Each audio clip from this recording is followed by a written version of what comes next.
Good morning friends. तो आज का वर्कशॉप हम स्टार्ट करते हैं। आज का वर्कशॉप क्रंचीज के बारे में है। और क्रंचीज तो वैसे आप जानते ही हो, दुनिया में जो most popular body weight exercises जो है गिनी चुनी उसमें से एक है। क्रंचीज का थोड़ा सा हिस्ट्री बताया तो जब मैं छोटा था तब मैंने जब एक्सरसाइज चालू की, आज से 50 साल पहले, अराउंड 49 ईयर्स हुए, तो उस समय पर क्रंचीज नहीं हुआ करते थे। उसकी जगह पर फुल सिटअप्स हुआ करते थे, means full flexion of your trunk. उसके बाद में धीरे धीरे लोगों को समझ में आया कि ये ज़्यादा इफेक्टिव हो सकता है अगर अलग तरीके से किया जाए तो बाद में हाफ क्रंचीज का अस्तित्व आया। पर तब भी सिटअप स्क्वाड थे। सिटअप स्क्वाड ऐसे बोर्ड हुआ करते थे कि जिसमें आगे पैर फंसा के ऐसे एक बोर्ड पे सो जाते थे, जिसमें हेड डाउन रह जाता है और फीट अप रहते थे। और बिलीव मी कि उसके बिना जिम ही नहीं हो सकता, ऐसा लोग सोचते थे। Right, people were crazy after that particular bench. वो बेंच बहुत पॉपुलर थी वो जमाने के अंदर। वो बेंच धीरे धीरे लोगों को पता चला कि ये तो पेट में कम असर लाती है, और इलियोसोवास जिसको बोलते हैं वहाँ पर, और हिप फ्लेक्सस जिसको कहते हैं इलियोसोवासिस, तो हिप फ्लेक्सस जो है उसको पुल करती है, ये तो अब्डोमेन को ज़्यादा असर करती नहीं है। और फिर क्रंचीज का जमाना आया। राइट, उसके बाद वेट वाला क्रंचीज वगैरह का जमाना आया। अभी प्लैंक का जमाना चल रहा है।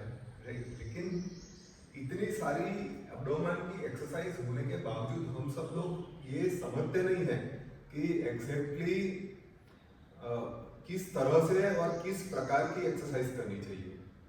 आप अगर मुझे पूछे या मुझे मत पूछिए और YouTube को पूछिए, तो YouTube में से आपको पेट की एक्सरसाइज है ऐसा आपको कम से कम 100 प्रकार की एक्सरसाइज मिल जाएगी।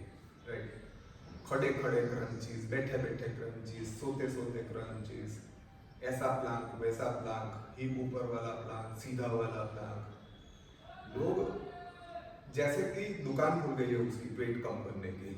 राइट, इससे पहले के वीडियो में मैंने मेरा जो लोग ये वीडियो देख रहे हो और मेरा पहला नहीं देखा है, वो लोग प्लीज मेरा स्पॉट रिडक्शन वाला वीडियो जरूर देखना, क्योंकि उसको मैं यहाँ रिपीट नहीं कर रहा हूँ। तो लोग जो थे वो इतने इसके पीछे पागल थे कि और ऐसा समझते थे कि पेट इससे कम होता है। तो एक पूरा जमाना आया कि लोग एब्स की तरह तरह की एक्सरसाइज दिखाने लगे, और उसके अंदर क्रंचीज के अनेक प्रकार शामिल थे। ठीक है, तो हो सकता है मैं अभी जो दिखा रहा हूँ उससे अलग कई प्रकार के क्रंचीज जो है वो इंटरनेट पर मौजूद है। ठीक है, मैं स्टैंडर्ड क्रंचेस दिखा रहा हूँ अभी। मैं नहीं कहता हूँ कि उसमें से जो भी क्रंच दिखाए हैं उन लोगों ने और जो भी टेम्पो के साथ कैसे भी करते हैं वो गलत है, ऐसा नहीं कहता हूँ। एक्सरसाइज कभी राइट रॉन्ग मैं कहता ही नहीं, वो मेरे स्वभाव में नहीं है। क्यों? क्योंकि एक्सरसाइज एक्टिविटी है। हर एक्टिविटी जो होती है उसका कोई हेतु होता है, एक्सरसाइज का भी हेतु होता है।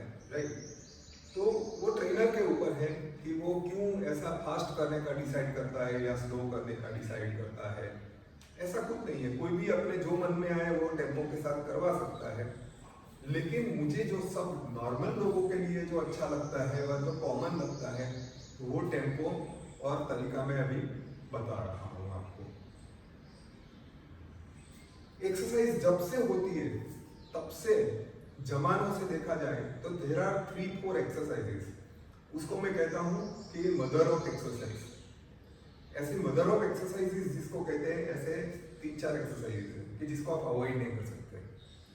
अपर बॉडी के लिए पुलअप्स और पुशअप्स। ठीक है, लोअर बॉडी के लिए स्क्वाट्स और आजकल लंजेस, और कोर के लिए क्रंचीज और प्लैंक।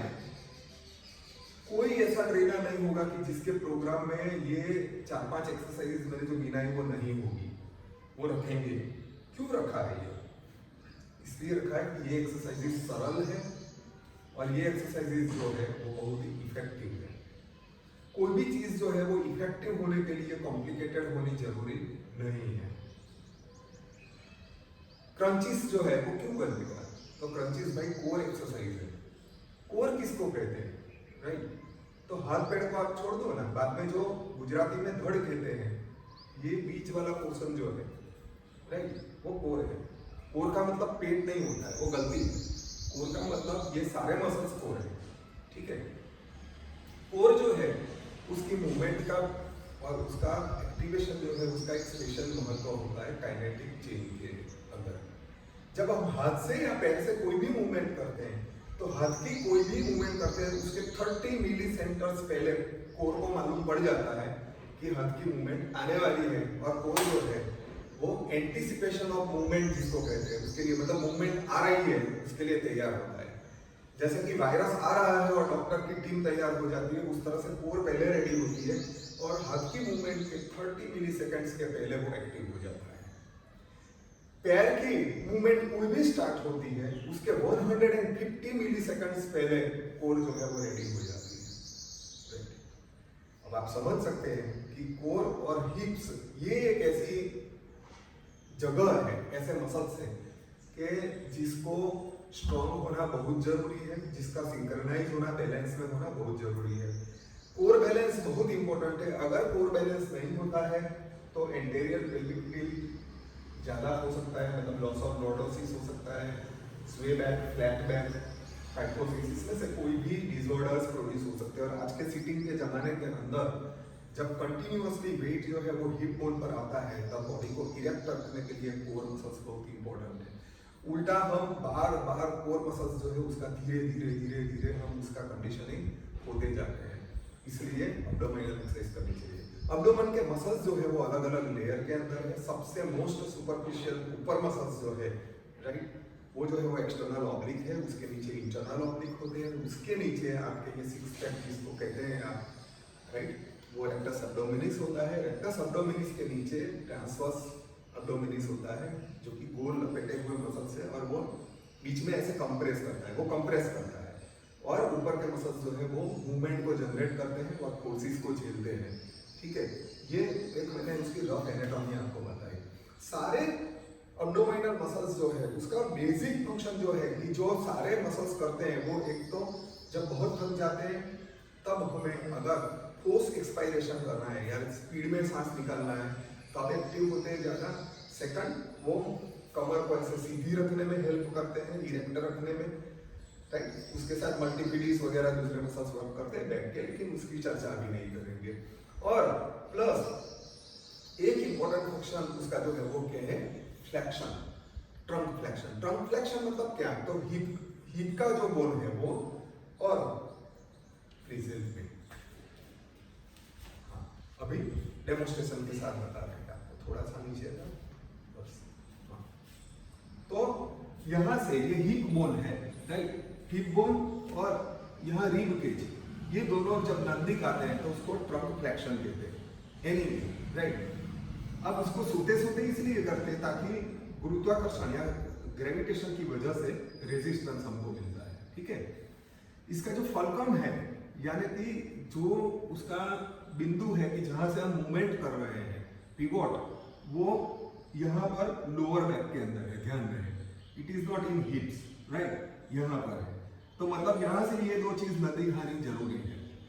क्रंचीज जो है वो, क्रंचीज में आप सिटअप्स तो जानते हो, फुल सिटअप्स, तो फुल सिटअप्स करते हैं। इसका प्रॉब्लम ये है कि एक यहाँ से 30 डिग्री और वहां से करीबन 20-30 डिग्री, तब कोई प्रकार का असर नहीं आता है, खाली बीच के रास्ते में होता है और उसके अंदर जर्क के चांसेस है। और 90% लोगों के मसल्स इतने स्ट्रॉन्ग ही नहीं होते कि सिटअप्स कर पाए।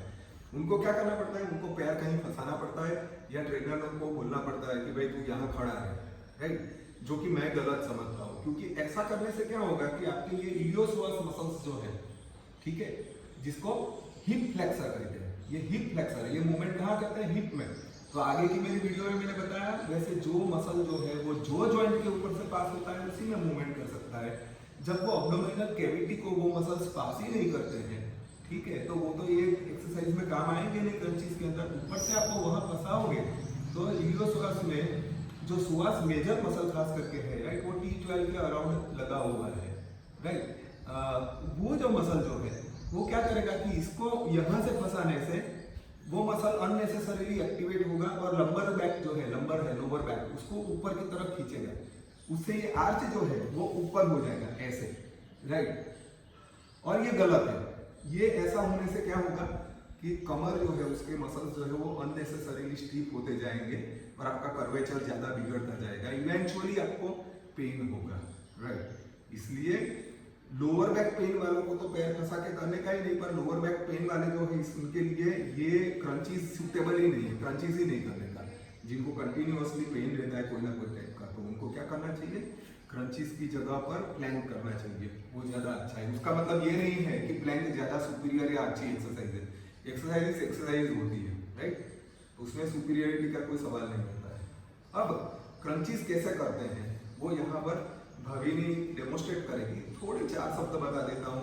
क्रंचीज के अंदर सबसे इंपॉर्टेंट चीजें हैं ब्रीथिंग, दूसरा पोस्चर, तीसरा muscle engagement, right, fourth and very important is tempo, right. इतना ध्यान रखना है पोजीशन बनाते हैं तब कि आपके पैर के पंजे जो है वो उस तरह से रहने चाहिए कि जिससे न तो टो ऊंचे हुए न तो एडी, राइट। तो आपके नी जॉइंट के अंदर अराउंड 90 डिग्री जैसा बनता है तब ये हो जाता है, ठीक है। नीचे जब आप प्रेस करते हो बैक को तब हिप थोड़ा ऊपर हो सकता है, that is all right, right. अब यहाँ पर जो हाथ है वो उसमें नकल से ऐसा मोड़ के उसको या उंगलियों को कान के साथ लगा के रखिए। आपका हेड जो है वो कभी भी मुड़ना नहीं चाहिए, हेड जो है वो टॉर्सो की लाइन के अंदर रहना चाहिए। बाद में आपको क्या करना है कि सबसे पहले आपको ब्रीथ आउट करना है, ब्रीथ आउट करके बैक को नीचे प्रेस करना है।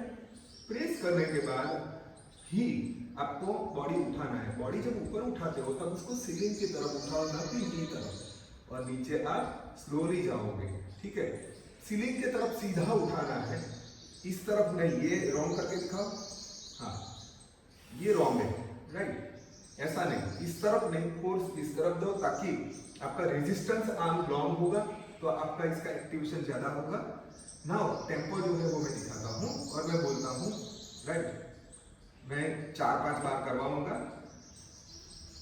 Okay, start. Breathing out, press your back, squeeze your muscles and lift, keep their for 1 second. Now slowly down, 1 2 3 4, relax, breathing out, press your back, squeeze your muscles and up and stop for 1 second and then slowly down, 1 2 3 4, breathing out, press your back, squeeze your muscles and lift, keep squeezing, try to keep your elbows in line of shoulder and then slowly down, 1 2 3 4। सबसे ज्यादा mistake जो होती है सबकी वो ये होती है कि एक तो यहाँ से मोमेंटम है, दूसरी मिस्टेक ये होती है इसके अंदर, राइट, एक तो ये होता है, दूसरी मिस्टेक गर्दन को मोड़ देते हैं या पीछे से धक्का मारते हैं, तीसरी मिस्टेक जो होती है वो जर्क लेके खड़े होते हैं, चौथी मिस्टेक ये होती है कि ब्रीथ आउट किए बिना ऊपर आते हैं। जब आप ब्रीथ इन करके करते हो ना तो वर्टिब्रा कॉलम को और ये पूरे मसल्स को सपोर्ट मिल जाता है, तो उसका आइसोलेशन ठीक नहीं होता है, तो ब्रीथ आउट करके करना है, थ्रू आउट ब्रीथ आउट रहेगा, राइट। इतना सांस तो रोक सकते हैं 5-10 सेकंड हर कोई, right. And then the important part is going down. ये मसल एंगेज ही रखने के, नीचे प्रेस करके ही जाना है, स्लोली जाना है और नीचे बॉडी फेंक नहीं देना है, राइट, या ढीला नहीं करना है। अगर आप इस तरह से क्रंचीज करोगे रेगुलरली तो आपको बहुत ही फायदा मिलेगा। आपको कितने क्रंचीज करने चाहिए? क्रंचीज जो है वो नंबर 1 एक्सरसाइज में उसका पहली बात यह है कि क्रंचीज जो है वो ऐसी एक्सरसाइज है कि जो कि एंड्योरेंस मसल जो होता है, रीढ़ मसल से मोस्टली टॉर्सो में, तो उसको एक्सरसाइज देते हैं। वो बहुत बड़े बनाएंगे नहीं मसल, और वो उसका क्या करेगा, क्रंचीज क्या करेगा, क्रंचीज जो है वो उसका एंड्योरेंस बढ़ाएगा खास करके, ठीक है। तो क्रंचीज जो है वो आप रोज कर सकते हो, राइट, रोज कर सकते हो। आप 10 से 12 क्रंचीज ऐसे स्लो करोगे ना तो 10-12 में आप थक जाओगे, ठीक है। कितने करने चाहिए वो क्वेश्चन, जो स्पीड से करते हैं तो 25-30 कर सकते हैं, राइट, और इसको बढ़ा के आप 1000, 2000, 5000 कर सकते हो, राइट, ऐसा कुछ नहीं है। और उससे कोई बहुत फायदा मिलेगा ऐसा है नहीं, राइट। अगेन मेरा स्क्वाट रिडक्शन देख लेना वीडियो तो आपको मालूम पड़ेगा क्यों नहीं, राइट। सो बहुत हाई रिपीटेशन पर जाने की जरूरत नहीं है। अगर आप अपना कोर जो है उसको स्ट्रॉन्ग बनाना चाहते हो तो इसके वेट वगैरह साथ के वेरिएशन होते हैं, वो कभी उसके ऊपर बात करेंगे, लेकिन मुझे लगता है मैं इतने सालों से मैं खुद एक्सरसाइज करता हूँ, मैं यही करता हूँ और मुझे ये सबसे इफेक्टिव लगी है। 10-12 बार करो, काफी है, रेस्ट लो और ऐसे 3 सेट करने की कोशिश करो। आप ये रोज कर सकते हो। फिर भी अगर आपको कहीं पे कमर में पेन होता है या प्रॉब्लम होता है तो आप 1-2 दिन रेस्ट लेके बाद में करो, पर वीक में 2 बार तो करो ही, जरूर करो, राइट। वीक में एटलीस्ट 2 टाइम्स ये क्रंचीज होने चाहिए, राइट। और उसके साथ जैसे मैं कहता हूँ एक अच्छा डाइट लीजिए जो कि बैलेंस हो, राइट। फ्रूट्स वेजिटेबल्स बहुत सारा खाइए आप, और आपको एटलीस्ट 7 से 8 घंटे की साउंड स्लीप होना जरूरी है, राइट। तब जाके आपकी हेल्थ बहुत अच्छी रहेगी। Thank you very much. Please subscribe me.